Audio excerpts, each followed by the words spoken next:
Les dernières découvertes en neurosciences ne font que confirmer ce que disait déjà Émile Coué il y a un siècle.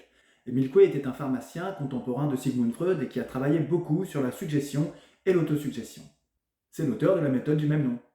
Et il était déjà convaincu à l'époque que c'est notre inconscient qui présidait à toutes nos actions. Il a pris le parti de nommer l'inconscient l'imagination.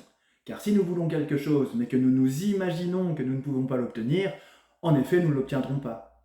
L'enjeu de sa méthode était de dompter l'imagination.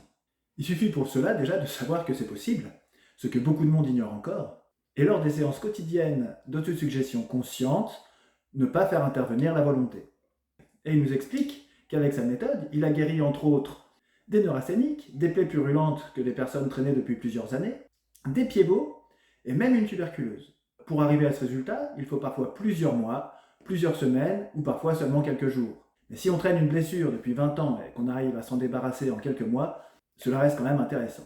Il rappelle toutefois que l'autosuggestion ne remplace pas un traitement médical, mais qu'elle est d'une aide précieuse pour le malade comme pour les médecins. Alors, quelle est cette méthode? Eh bien, quand on se réveille et qu'on va se coucher, on répète assez haut pour entendre ses propres paroles la phrase suivante. Tous les jours, à tout point de vue, je vais de mieux en mieux. On répète cette phrase une vingtaine de fois, de façon aussi simple, enfantine et machinale que possible, c'est-à-dire sans effort, à peu près sur le même ton qu'on ferait pour réciter des litanies.